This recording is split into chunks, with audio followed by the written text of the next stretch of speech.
Okay. Cara bersaksi generasi muda. Cara bersaksi generasi. Saya ada tanya ramai orang di sini, bagaimana cara nak bersaksi. Dia kata, kita bilang saja mengenai Tuhan. What else? Apa lagi yang kita boleh buat? Kalau kita nak bersaksi, bilang saja kan. Tapi bila saya berdiri sini berkhotbah, saya kena lihat bukan sahaja macam mana kita bagi saksi, tapi dia juga kita punya keadaan, our situation. Bagaimana situasi kita kalau kita nak bersaksi adalah lebih penting daripada bagaimana kita nak bersaksi. Kalau situasi kita tidak membenarkan kita bersaksi, whatever cara, kita tidak boleh bersaksi. Okay, next slide please. Okay, khutbah hari ini adalah mengenai keluarga Yakub. Keluarga Yakub. Okay, Yakub ada berapa isteri? 2 isteri. Yang paling hujung sana Leah. Yang tengah tu Rachel. Yang hujung sini bukan isteri tapi pembantu rumah. Okey, berapa anak ada di situ? Ada berapa anak?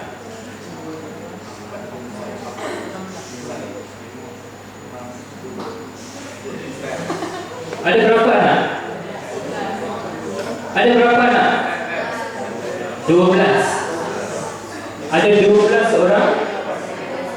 12 orang anak. Yang tengah tu Rachel kan? Rachel ada berapa anak?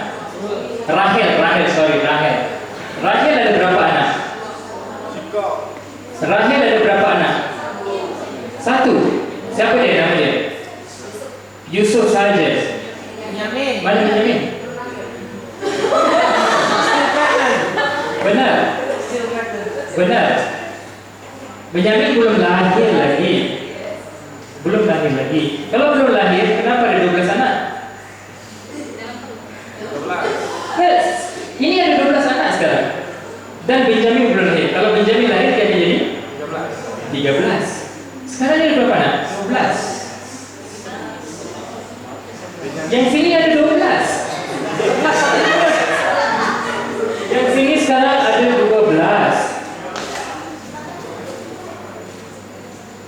Benar ya? Ada 12 kan? Saya dah kata awal-awal, kalau nak bersaksi, kita kena tahu firman dulu. Senang kita nak bersaksi. Kalau tidak, siapa-siapa pun boleh bersaksi ya? Kalau ada khutbah, kena tahu firman. Okey? Apa jadi sebenarnya? Leah tu ada berapa anak? 1, 2, 3, 4, 5, ada 9 kan? Yang itu cewek. Dina. Yang itu cewek. Benjamin belum lahir. Sebab kalau lahir, Rahel tidak ada di situ. Bila Benjamin lahir, Rachel meninggal. Next slide please. Okey, inilah dia punya ni kan. Kenapa kita perlu tahu siapa itu Yusuf? Yusuf dalam kejadian daripada pasal 30 sampai akhir 20 pasal. Tapi tidak ada banyak pasal Yehuda. Yehuda tidak banyak. Tapi kalau kita perhatikan, Tuhan Yesus sebenarnya datang daripada Yehuda, bukan daripada Yusuf. Kalau bukan daripada Yusuf, kenapa dalam kejadian begitu banyak kepentingan diberikan kepada Yusuf, bukan Yehuda? Sebabnya tanpa Yusuf, Yehuda enggak boleh hidup. Yusuflah, Tuhan telah menjadikan Yusuf untuk menyelamatkan adik-beradiknya, termasuk Yehuda dan keturunan seterusnya, iaitu sehingga Daud dan Yesus. Ini semua adalah kehendak Tuhan. So, yang 12 anak inilah yang telah menyebarkan Kristen di Israel. 12 marga, 12 tribes in English. Kalau kita tengok Yehuda, Daud, Yesus, Lewi, Harun, Musa, Eli, Yohanes Pembaptis. Okay. Kalau tengok Rahel, under Benjamin kita ada Saulus, Esther dan Paulus. So lain kali kita baca firman ni kita akan lebih faham. Next slide. Okay, ini tidak berapa jelas tak apa. That is the singer, the Lion of Yehuda. Next slide. Okay, hari ini kita akan melihat Yusuf, kerana Yusuf, tanpa Yusuf, Yehuda tidak ada. Next slide. Okay, apa yang telah berlaku kepada Yusuf? Dia suka bermimpi kan. Umurnya masa itu 17. Baik orangnya, dia percaya diri, dia saleh. Apa lagi? Bila dia bermimpi, dia bilang dengan saudara-saudaranya, takdirnya naik tinggi, yang orang lainnya tunduk. Yang mimpi dari satu, awan, bulan dan matahari dan 11 bintangnya pun tunduk. Tapi mimpi itu benar ya? Dan Tuhan yang bilang itu pun benar. Semuanya benar. Tapi saudaranya tidak menyukai. Next slide. So saudaranya telah menolaknya dalam satu jurang yang dalam. Kan? Siapa yang menyelamatkan keadaan ini? Anak pertama Yakub, iaitu Ruben. Ruben bilang jangan bunuh, tolak saja dekat kawasan itu. Yehuda pula apa Yehuda buat? Dia jual kepada orang Fir'aun. Okay. Selepas tu tadi dekat sini, apa jadi? Yusuf telah mengalami beberapa kesusahan di penjara dengan isteri Potifar, tapi dia tidak pernah lupakan dia punya tanggungjawab. Dia tidak pernah lupakan tanggungjawab dia untuk terus bekerja keras, untuk terus bersaksi untuk Tuhan. Dia ada dalam firman, dia terus bekerja kuat, dia tidak pernah slow down, memperlahankan kegiatan ataupun tanggungjawab dia. Next slide. Okey, poin pertama, kalau kita hendak bersaksi, kita perlukan perhubungan yang baik dalam keluarga. Kita perlukan perhubungan yang baik dalam keluarga. Yakub telah mempunyai berapa isteri? 2 dan 2 lagi. Is that a good thing? Adakah itu perbuatan yang baik? Adakah itu perbuatan yang baik? Tidak. Kalau ketika kita mempunyai perhubungan yang sebegini, bagaimana orang nak bersaksi ya? Masih kurang faham kan? Saya bagi contoh. One slide before this. Ke belakang.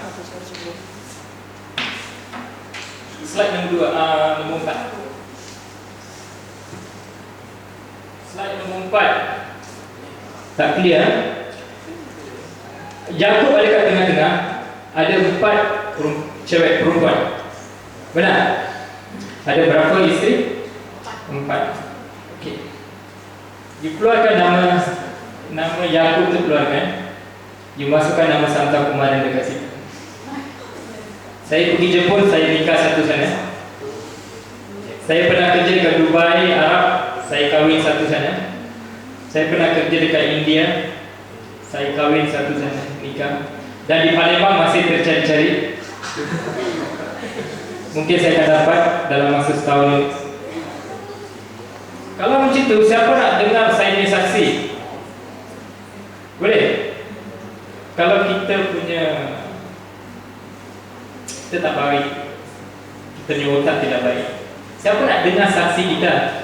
Ada orang, saya rasa anak muda sini pun kata bagai. Kalau saya nak ikut mengunjungi pun, saya rasa sopir pun kata tak apa, sesanta boleh jalan kaki balik Hotel Horizon, tidak perlu ikut. Macam mana nak saksi? Sekarang faham tak? Kenapa kita perlukan a good attitude? Tidak boleh ada ini kena baik. Kalau ini tidak baik, kita tidak boleh bersaksi. Seperti saya kata tadi, kalau kita nak bersaksi ada banyak cara. Tapi sebelum bersaksi itu, apa kita kena buat? These are the things. Okay, next point. Slide nombor 5. 5, 6, 7, 9. Jauh, cepat. Okey. Ini this is very interesting. Saya beritahu lagi sekali, saya tidak pernah berkhutbah sebegini tempat lain. Sehingga masuk bit personal. Ketika kita memilih pacar, problem comes from memilih pacar tadi sebenarnya Yakub. Yakub ni problem started from pacar. Dia lihat Rahel tapi berkahwin dengan Leah. Lepas tu masih nak berkahwin dengan Rahel. Dalam tu ada dua. So jangan jadi begini dalam kehidupan kita. So ini penting ni kalau kita menjadi pacar. Yang saya bilang ni untuk yang 18 ke atas yang SMP, SMA, jangan. Tapi it's a good thing to know. Kamu perlu tahu juga. Sebabnya memang budak SMP sekarang sudah mula mencari. Kita semua tahu there's nothing to hide. So, I don't know why I feel like saya mesti berkorban. Bila saya sediakan, saya tanya Tuhan, is it the right? I don't know. Yes, must give because this is the right time. Ini adalah masa yang baik, yang tepat dan benar untuk berikan. So, kehendak ibu bapa kita kena tahu. Kalau tidak tahu, banyak keluarga ada masalah. You bawa pacarnya, keluarga tidak. Bukan selalu ya. Kadang-kadang kita terjatuh cinta, kita tak boleh buat apa-apa. Kita kena slow talk dengan ibu bapa. Itu yang terlambat. Yang terlambat. Jangan biarkan pacar kamu menangis-nangis. Itu saya faham. Ya. Tapi kalau sebelum tu, kalau kamu berhati-hati, kamu kena tahu kehendak ibu bapa kamu. Nombor 2, siapa diri kita. Janganlah kau seorang budak yang pintar SMA macam cewek kan, tiba-tiba cari boyfriend yang bawa sopir boka saja kan. I mean, saya tidak bilang mereka jahat. Saya tidak bilang mereka jahat. Please stay with me. Saya tidak bilang mereka jahat. Cuma kita tidak mau ada masalah dalam keluarga later on. Itu sahaja. So kita kena tahu diri kita. Kalau seseorang sini ada cita-cita nak pergi belajar dekat Jepang, US, tapi cari pacar yang berlainan. So very difficult. Terutamanya kalau cewek itu pergi ke Jepang, cowoknya kerja dekat somewhere yang paling pas. Masalah ya. Kalau di other way round pun masalah juga. So macam mana tu? Yang ketiga tu lah yang penting. Yang ketiga itu bilang doa puasa untuk mengetahui jawapan Tuhan. Kenapa? Kalau kita pilih pacar yang salah pun tidak boleh bersaksi. Katalah seorang kita pilih pacar Muslim, Buddhis. Saya tidak bilang mereka jahat. Saya tidak bilang mereka baik. There's nothing. Saya tidak boleh kata mereka itu jahat. Tidak. Itu terulang. Terulang. Kalau you nak kahwin Muslim, go ahead. Itu individu. Saya tak boleh bilang jangan. Tidak boleh. Tapi fikir dulu. Fikir dulu. Fikir dulu. Jangan tertipu. Jangan ketinggalan dalam Kristen. So make sure pacarnya memang tepat supaya kamu sentiasa dengan Tuhan Yesus. Kita boleh bersaksi dengan macam mak saya tidak boleh bersaksi dulu. Saya mungkin sebab tu saya bilang tadi you see, I didn't plan this. Mak saya suka nak bersaksi dulu. Pacarnya mungkin salah. Saya tidak tahu, tapi itu bapa saya. Dia yang membiayai saya. I'm trying to be truthful here. Dia yang bagi saya uang belajar tinggi dan saya juga jaga dia sampai dia meninggal. There's nothing wrong with that. Tapi masalah itu tetap ada. Saya tidak boleh tipu. Memang ribut. Rumah saya selalu dulu. So kita nak bersaksi susah. Sukar nak bersaksi. Apa tema kita hari ini? Bagaimana bersaksi kan? Itulah yang saya tengah khutbah. Next slide.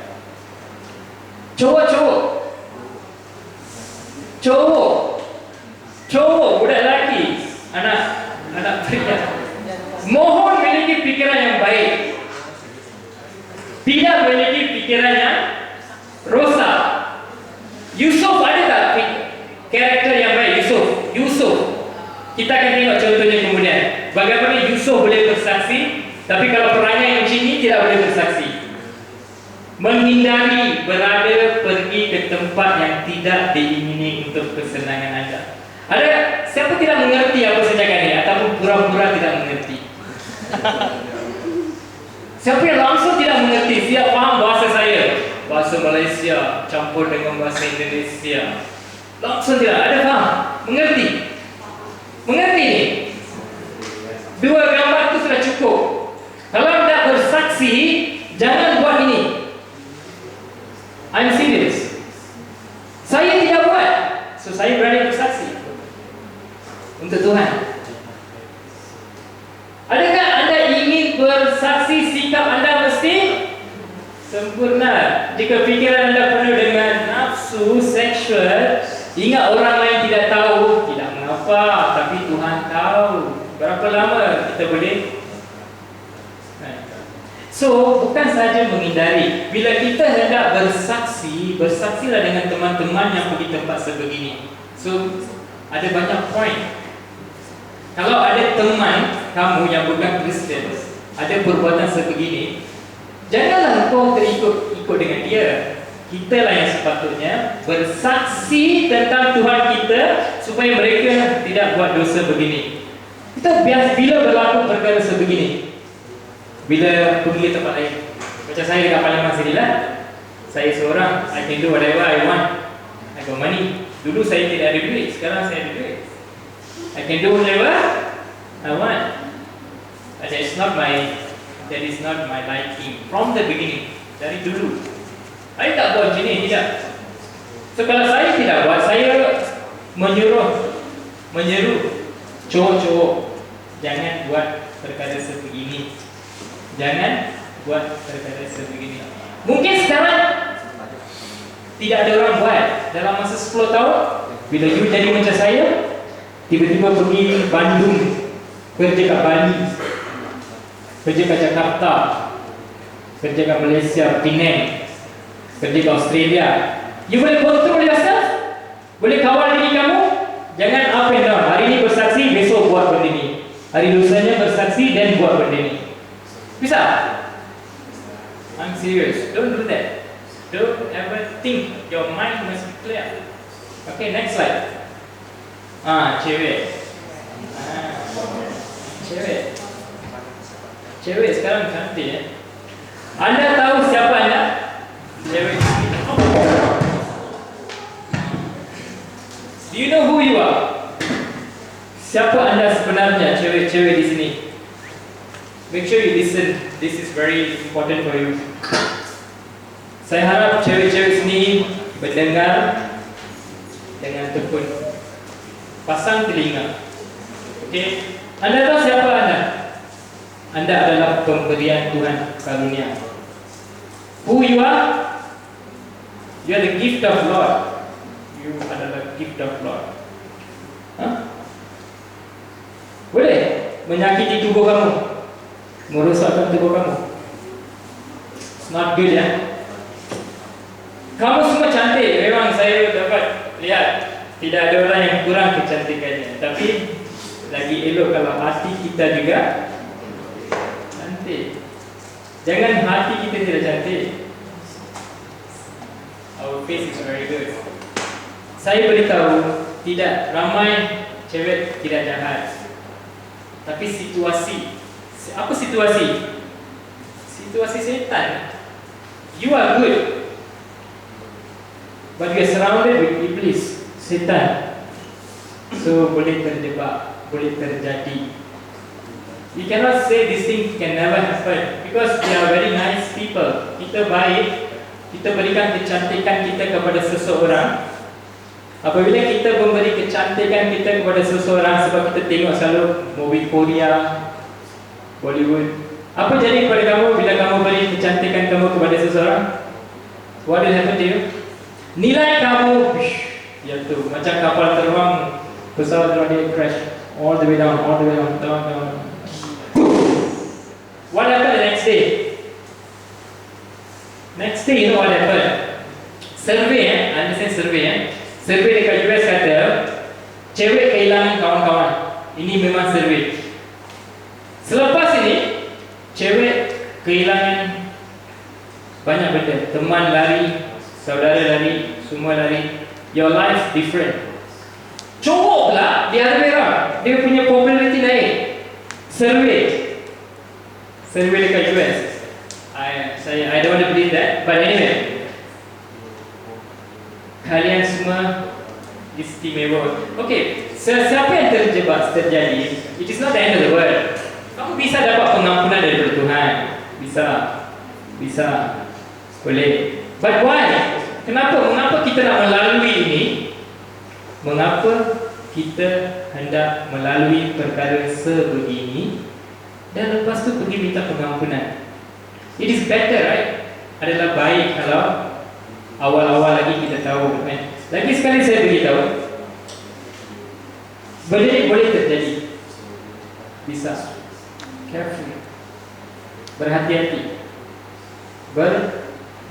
Mungkin bukan sekarang, mungkin dalam masa 10 tahun. Mungkin bila kamu 25, umur 25, kamu ingat, oh that's the way, that is the way, inilah caranya. Kawan buat, kita pun buat.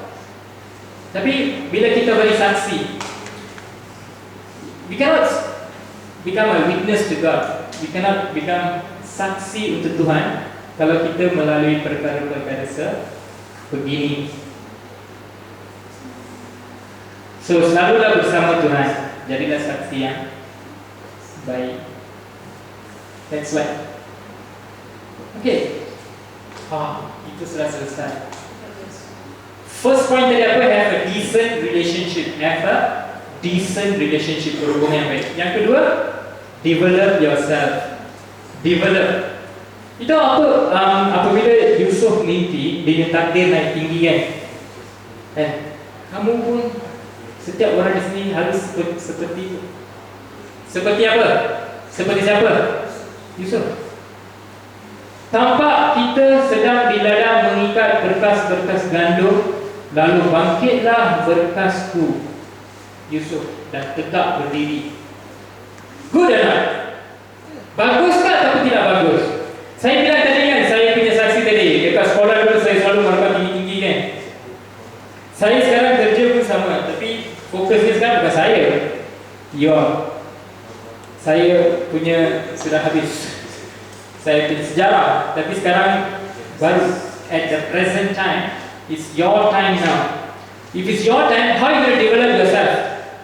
If you want to bersaksi, you have to develop yourself. Bukan apa yang kita ada sekarang. You put the next slide.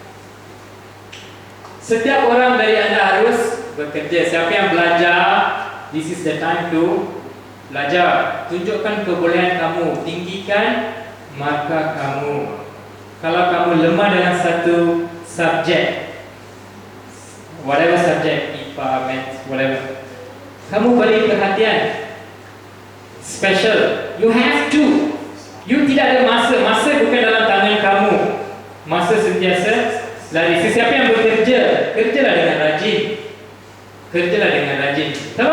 Kalau kita tidak pandai, kalau kita pergi kerja pun telat, kita tidak boleh. Siapa nak dengar saksi kita? Kalau macam saya sekarang, kan? Kalau saya tidak buat kerja baik, siapa nak dengar saksi saya? Tidak ada orang hendak mendengar saksi kamu jika kamu tidak develop yourself. Yang belajar tu kena belajar rajin-rajin. This is the time. Yang nak masuk kuliah tu, make sure you rajin-rajin belajar. Kerja, you know what happened? Kerja yang kamu buat tidak akan pudar, dia akan shine. Macam mana saya tahu? Yusuf masuk penjara pun, dia tidak slow down. Dia dah kena tangkap, kan? Jadi apa? Perbudakan, kan? Humble, slave, right? Did he slow down in this work? Did he slow down? Saya bukan bagi moral study tau. Khutbah ni datang daripada firman. Firman mengatakan, next slide. Kejadian 39:2, tetapi Tuhan menyertai Yusuf sehingga ia menjadi seorang yang selalu berhasil dalam pekerjaannya. Maka tinggallah ia. Maksudnya apa? Walaupun dalam keadaan susah, Yusuf sentiasa memajukan dirinya. Percaya atau tidak percaya? Firman mengatakan sebegitu, bukan saya. Firman bilang, Yusuf telah memajukan dirinya. Yusuf pergi kuliah kan? Dia masuk universiti kan?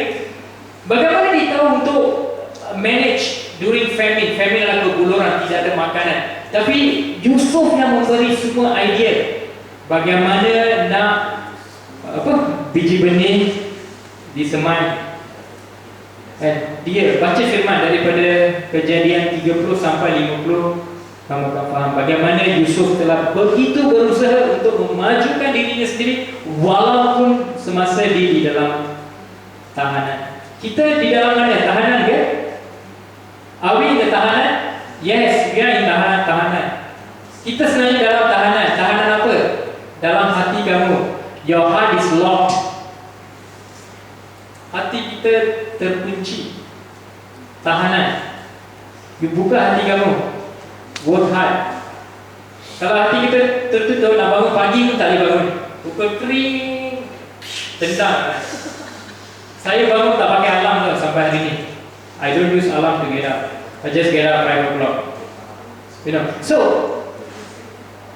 kalau hati kamu dalam tahanan, you cannot develop yourself. Cannot develop yourself. Kamu rasa saya tidak ada masa nak belajar. Saya sudah cari masa untuk belajar, saya tidak dapat belajar. Saya ada ini, saya ada itu, saya ada ini, saya ada ini. Langsung je. Tapi exam is coming. Mei berapa? 23. Berapa? When is the exam? Bila ujian? SMA? Hujung bulan ni. 2 minggu lagi. Kan? So, you have no choice. Ikut step Yusuf. Yusuf dalam tahanan boleh buat. Kita di luar sini boleh bisa. Next slide. Be dedicated. Tengok Yusuf. Dia rajin. Ini daripada firman tau, bukan lukisan saja. Ini daripada firman. Firman mengatakan bahawa Yusuf sentiasa berdedikasi untuk melaksanakan pekerjaannya dengan tanggungjawab. Right? So first we say decent relationship. Second, develop yourself. Third is what? Dedicate yourself. Disiplin. Kalau nak bersaksi, kita kena ada semua sifat-sifat ini. Kalau tidak, very difficult untuk bersaksi. Next slide. Kejadian 39 dan 6. Segala miliknya diserahkan kepada kekuasaan Yusuf. Dan dengan bantuan Yusuf, dia tidak usah lagi mengatur apa-apa selain dari makanannya sendiri. Yusuf itu manis sikapnya dan elok parasnya. Apa tu elok parasnya? Handsome. Handsome macam siapa? Ush. Terima kasih. Begitu. Baik. Goodbye. Okay. Dia Yusuf seorang yang handsome. Kalau handsome ada masalah. Next slide. Apa masalah dia? Diganggu oleh siapa? Isteri motivat lagi. Lagi-lagi kat situ juga sexual juga. Tapi Yusuf, what he has is very determined, bertekad hati. Kalau nak bersaksi, make sure kamu bertekad hati. Bertekad hati macam mana? Jangan kompromi dalam apa-apa situation, apa-apa situasi. Yang kita putar-putar balik pada subjek yang sama. Maksudnya, if you are determined to study, you will study. If you are determined to get up early in the morning, you will get up in the morning. Kalau kamu bertekad nak bangun pagi, kamu akan bangun pagi. Kalau kamu bertekad nak belajar hari ini, lepas khutbah pulang, bisa. Siapa yang bertekad pulang nak tidur pun bisa juga. Siapa yang bertekad nak bangun pukul 3:30 pagi nak belajar, bisa. Your determination. Kalau saya tidak berdetermin, saya tidak ada kat sini. Saya bilang, saya prepare khutbah ni 1 minggu. I was in Bandung 2 hari. I baca firman dan menyediakan khutbah ni di situ juga. Saya tidak pergi jalan-jalan wisata, tidak. Duduk dalam kamar buat. Lain kali boleh pergi wisata. Tadi saya bilang apa? Mak saya kan, actually mak saya masuk hospital 2 hari lepas. So ikut hati saya sepatutnya pulang. Tapi sudah janji nak pergi khutbah. Okay, next week I'll go. I think she discharged today, dia dekat rumah lagi. So kita punya determination ini sangat-sangat penting sebab bila kita berdetermin, bila kita bertekad hati, Tuhan akan bantu. Siapa akan bantu? Tuhan akan bantu. You jangan ingat kalau you bertekad hati Tuhan tidak bantu. Tengok Kejadian 39:12. Lalu perempuan itu memegang baju Yusuf sambil berkata, marilah kita. Tetapi Yusuf meninggalkan bajunya dan keluar. Dia bertekad hati, determine, no way. Kenapa? Kalau dia buat, kalau dia duduk, maksudnya dia tidak mengikuti God's commandment, hukum-hukum yang diberikan oleh Tuhan kan? Ada dalam perjanjian baru. Kalau kita melakukan perkara begini, we are not following God's command. Kita tidak mengikuti seruan Tuhan. Kalau kita tidak mengikuti seruan Tuhan, kita tidak boleh bersaksi. Benar ya? Benar? Okay, next slide. Okay, kita tengok decent relationship. Nombor 2 apa? Develop yourself. Nombor 3 what? Dedikasi. Dedikasi, dedicated. Number 4 is be determined. Number 5, be diligent. Hari ni semua day saja. So be diligent maksudnya rajin. Rajin apa? Kalau nak bersaksi, kamu kena rajin apa? Rajin baca firman. Rajin baca firman. Yusuf ada baca firman tak? Dia tidak perlu sebab dia sentiasa berdoa. Yusuf telah dibantu oleh Tuhan sentiasa dan dia bantu diri sendiri. Kejadian 39:23 mengatakan, dan kepala penjara tidak mencampuri segala kepercayaannya kepada Yusuf kerana Tuhan menyertai dia dan apa yang dikerjakannya dibuat Tuhan berhasil. Apa maksud berhasil? Whatever he does berhasil. Whatever Yusuf does berhasil. Apa-apa Yusuf buat ada hasilnya. Apa-apa anak muda di sini bertekad untuk buat, ada hasil ke tidak ada hasil? Ada hasil ke tidak ada hasil? Ada. Next slide please. So, saya tidak tahu cara bersaksi, bagaimana kamu hendak bersaksi, walaupun saya akan share kemudian ini. Tapi kalau nak bersaksi, you have to have a good relationship. Don't go out of your way. Perhubungan yang baik adalah sangat-sangat penting. Nombor 2, develop yourself. Nombor 3, be dedicated. Berdedikasi. Nombor 4, be determined. Bertekad hati. Last kali baru, be diligent. Can you open the other saksi folder?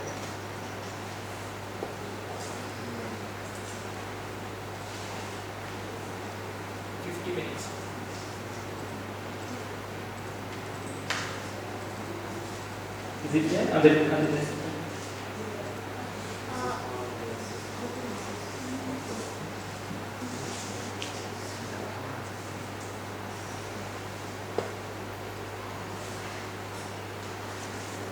Yeah. Ini I think about 5 years back, 5 tahun dulu. One by one. Saya sharing di tempat anak-anak yang kurang bernasib baik. Next one. Okay, ya tempat ini saya selalu pergi. Saya melayani tempat ni every Sunday. I will go every Sunday. Maybe lebih 20 tahun. Lebih 20 tahun saya melayani tempat ni. Ada banyak cewek cowok dari kecil sampai besar. Alright. Tapi last 3 months saya tidak pergi sana. First time. Saya biasa melayani tempat ini. So bagaimana saya bersaksi? Cara bersaksi. First, yang tadi, yang 5 perkara itu kena ada. 5 perkara kena ada. Kita selalu bersedia untuk bersaksi. So orang pandang tinggi, orang akan look up to you. Not look down. If people look down on me, saya tidak boleh bersaksi. Setuju? When people look up to you, you prepare yourself. Rambutnya biar elok, jangan ada tattoo. Jaga badan. selalu bersenam, latihan tubuh, mesti ada slim, apa lagi? Fitness kan. So baru kita pergi bersaksi, orang akan lihat kamu. Kalau kamu pergi dengan perut kosong, oh, saya sikit. Tak, itu individual. Okay, next slide. Ini dengan Jepun. Ini budak-budak Jepun. Saya jaga mereka untuk 3 hari. Saya kena jaga dia orang 3 hari. So mereka tahu siapa saya. Kalau tidak boleh jaga cewek kecil-kecil. Dia tidak akan percaya kamu. So saksi yang saya beritahu tadi, bila you ada qualities yang tadi, people will believe you. When people believe you, macam sini lah saya berkhutbah sini. Kalau pastor Iwan tidak percaya dengan saya, dia tidak bagi peluang kepada saya untuk bersaksi. Saya kena bagi contoh yang baik, yang benar. So mereka, saya jaga ini Jepun. Saya boleh bilang Jepun, so saya senang berbilang dengan dia orang. Okay, saya masih ingat. Okay, next slide. Ini Korea. Saya juga boleh bilang Korea sedikit sebab saya belajar pakai. So saya jaga budak-budak daripada Korea semasa sukan gimnastik. Yang kecil tu baru 10, yang besar tu 15. Ada lagi, ramai lagi. Next slide. Yang ini Myanmar, Jepun, Singapura. University student. Sampai sekarang mereka ada kontak dengan saya. Cara saksinya ada beda-beda, tapi jangan lupa firman. Itu yang maksud saya tadi. Kalau firman tak ada, susah kita nak bersaksi. Kalau firman ada dalam otak kita, kita mudah nak bersaksi. People look at us, he's a Christian. Christian means bagus. Kalau Kristen orang percaya, kan? Orang senang nak berbicara dengan kita. So bila kamu tidak majukan diri kamu, siapa nak approach kamu? You pun tidak pandai. Nah, buat apa nak jumpa kamu? Kan? Bila you tunjuk you punya kebolehan, whatever kebolehan. Kalau kamu pandai masak. Kalau kamu pandai kerja. Whatever kebolehan kamu ada, kalau kamu tinggikan diri kamu, senang nak bersaksi. You boleh bilang, oh, whatever you nak bersaksi. I cannot think. Contoh sekarang, masa suntuk. Next slide. Ini Malaysia, kawasan pedalaman, tepi-tepi hutan. Dekat Malaysia kita panggil orang asli. Siapa-siapa nak pergi Melaka ini Melaka. Mungkin kamu akan visit tempat ini. Anak-anak yang kurang nasib baik, ibu bapa jauh, ditinggal di asrama. So saya ada pergi melayani mereka. Next slide. Ini Indonesia. Budak-budak daripada Indonesia, saya university new student, saya jumpa di conference. Okay, next. Ini Jepun, saya bawa mereka ke rumah saya. Salah satu cara bersaksi juga. Bila mereka datang ke rumah saya, dia tengok situasi rumah saya aman, peaceful. So kita melayani mereka, bagi mereka makan, bagi cewek budak kecil-kecil main-main. So mereka tengok, saya bilang saya Kristen. Saya bilang dengan saya Kristen. So kita ada doa untuk dia. So cara saksinya ada berbagai-bagai. Ada berbagai-bagai cara bersaksi. It's depend on you. Next. This is Uzbekistan. Saya bila dapat gambar ni, saya pulang saya beritahu dengan family, dengan paman-paman, dengan tante-tante semua. Uzbekistan bagus, semuanya cantik-cantik. Dia marah saya. Kenapa? Sebab Kristen dekat Uzbekistan suffering is it. They are not like us in Indonesia boleh pergi gereja semua. Mereka tidak boleh pergi gereja, mereka ditangkap, dimasuk dalam penjara. Dan sebab saya ada baca just 2 or 3 weeks ago, ataupun sebulan dulu dalam WA, sebab dengan video sekali, bapaknya masuk penjara, anak kecil-kecil dalam rumah tidak ada makanan. Dia kata ada angel datang bagi makanan. Ada angel datang bagi makanan. So saya tanya, so Uzbekistan. So bila Uzbekistan, saya terpaksa melayani mereka. Saya bilang saya Kristen. So dia orang semua saya Kristen. Dia orang ni baik. So they know Christians are good people. How else kamu nak bersaksi dengan agama lain? Gunakan kesempatan. Kalau saya ada kesempatan sedikit, saya akan gunakan. saya akan gunakan. Saya jaga dia orang untuk 1 minggu. Masa games, bagi makanan, bagi bawa, saya jadi sopir, bawa dia keluar event. You know, they are good people, they are young people. Semua ni baru umurnya 10. Yang tinggi tu 15, yang tengah-tengah tu 12. Kecil-kecil saja. So bila kita bagi saksi dengan young age, good. Kalau orang besar tak mau dengar mungkin ya. Kalau budak kecil-kecil, anak-anak kecil, mungkin dengar. Next. Ini dekat Dubai, church dekat Dubai. Next slide. Dekat Padang Pasir, gereja dekat Padang Pasir. Next. Saya jalan 2-3 km sebelum sampai gereja. Benar. Saya jalan dalam Padang Pasir nak pergi. Saya tidak ada mobil. One slide before. You go behind. Yang lain ada mobil, saya tidak ada. So saya jalan 2 km, 3 km. Bila sampai gereja saya pasal. Dan lagi sekali ya, saya pergi seorang, pulang seorang ya. Tidak bawa balik girlfriend ke cewek kan, tidak ada ya. Okay, next slide. Ini masa saya kat Jepun 20 years ago. Ini 20 tahun yang dulu, umur saya 24. Saya bisa dengan keluarga sana. Saya makan dengan rumah dia. Dia masak untuk saya. I play around the children. It's very nice. They ask me, who am I? I'm a Christian. I'm a Christian. So dia tengok. Kalau kita Kristen baik dia tengok. Dia bagi you masuk dalam rumah mereka. Bukan senang ya. Kalau pergi Jepun nak masuk rumah dia tak senang ya.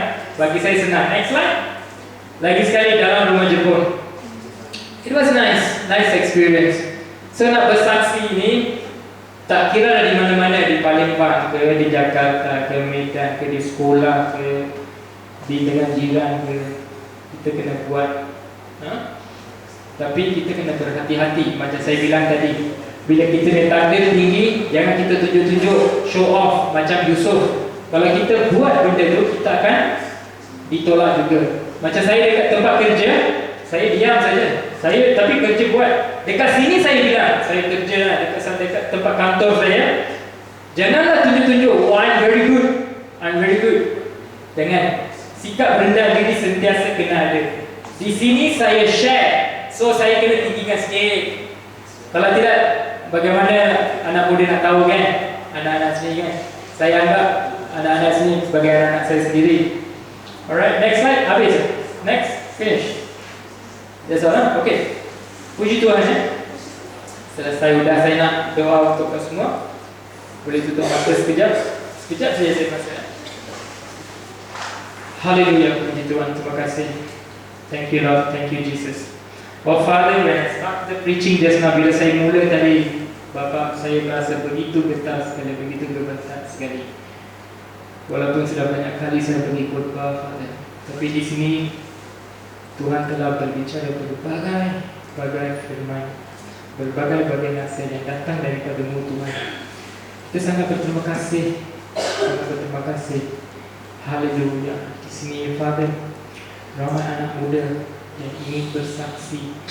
Kita minta jalan daripada Tuhan untuk menjaga mereka, to guide them how to become a good witness. Bagaimana untuk bersaksi, bagaimana mereka boleh memajukan diri mereka, bagaimana mereka boleh ada good relationship, a decent relationship. Oh Father, haleluya, kita doa kepada Bapa di syurga, anak-anak muda di sini akan selalu diberkati, akan selalu berada dalam darah-Mu. Darah-Mu adalah perlindungan yang terbaik untuk anak-anak muda di sini. Saya pun mengambil keberatan Father. I put my burdens in your hand. Saya memberikan keberatan itu ke tangan Bapa di syurga, supaya dapat memegang setiap orang di sini. Haleluya. Walau apapun perkara dalam hati mereka sekarang, walaupun mereka senyum di luar, tapi hati mereka masih dalam kesusahan, memikirkan beberapa perkara. Bapa di syurga, kita faham kesusahan yang dilalui oleh anak muda di sini adalah benar. semuanya adalah benar. Tapi kita berdoa kepada Tuhan agar beban mereka akan dikurangkan, beban mereka akan dikurangkan, kesenangan akan diberikan kepada mereka. Bapa, kalau mereka melakukan apa-apa kesalahan, kesilapan, saya berdoa kepada Bapa agar mengampunkan mereka. Haleluya, haleluya. Anak-anak di sini baik, anak-anak-Mu Tuhan. All these children are your children, oh Father. These children are selected by You. They are here today to listen to You. Oh Father, let them come here every week. Biarkan mereka datang sini setiap minggu. Let them benefit fully, oh Father. Not just come here for fellowship, or come here for some other reasons, oh Father. Just to fulfill. Bukan sekadar untuk datang sini menghadiri, menunjuk muka, tetapi mendapat berkat daripada Tuhan setiap minggu melalui perkataan-perkataan-Mu. Perkataan-perkataan Bapa di syurga adalah perkataan-perkataan yang hidup sehingga hari ini. Your words are living words, of Father. Give them chance to read Your words. Let them understand Your words. Bagi mereka masa untuk membaca firman dan mereka memahami firman. Father, membaca firman, mereka akan sentiasa bersama-Mu. Apa segala yang mereka lakukan akan berhasil. Tentunya berhasil dan pastinya berhasil, Father. Never let them down, Father. Haleluya. Jangan hampakan harapan mereka. Kalau siapa yang belajar, saya di sini berdoa untuk mereka agar Tuhan akan memberikan masa yang baik untuk mereka untuk belajar, supaya mereka boleh konsentrasi kepada apa-apa yang mereka belajar. Kalau mereka tidak faham apa-apa, Father, saya berdoa kepada Tuhan hari ini akan meninggikan kepandaian mereka, kepintaran mereka. Bagilah Your miracle menjazib kepada mereka. Give Your miracles to them, oh Father. Change them. Let them be a good person, a person who knows who they are. Mereka harus mengenali diri mereka. Mereka tidak patut mengambil langkah yang salah, memilih jalan yang salah. Tetapi Tuhan sentiasa menyalakan penerangan kepada jalan mereka, jalan yang baik. Haleluya. We pray, oh Father, we pray to Your Lord Jesus Christ. Haleluya, haleluya. Bagi anak muda yang dewasa, yang besar, yang mereka masih bekerja, saya berdoakan agar pemimpin di situ akan melihat kebolehan mereka, akan melihat cara mereka memajukan diri mereka. Mereka akan ditinggikan dalam tempat pekerjaan mereka. Haleluya. Mereka akan dapat pekerjaan senang. Kalau ada di sini yang ingin mendapatkan pekerjaan baru, saya berdoa kepada Tuhan, sediakanlah pekerjaan baru yang lebih lumayan bagi mereka. Haleluya, haleluya. Akhir kata, Father, sentiasa jaga keselamatan anak-anak muda di sini apabila mereka keluar daripada rumah, melakukan aktivitas seharian sehingga mereka pulang ke rumah. Haleluya, Father, sentiasa jagalah keselamatan mereka. Jangan biarkan mereka, Father, merana ataupun dalam kesakitan, Father. Uphold them. I uphold them in your prayers, oh Father. You will take care of their safety all the time, oh Father. Di luar banyak perkara yang tidak baik berlaku, oh Father. Banyak perkara yang tidak baik berlaku di luar kawasan kita. Tapi kita berdoa di sini, mereka akan sentiasa dalam penglihatan Tuhan Yesus. Haleluya. Berkatilah selalu, berkatilah selalu. All these prayers kita naikkan, all doa-doa yang kita naikkan atas nama Tuhan Yesus saja, Bapa di syurga. Haleluya. Amin.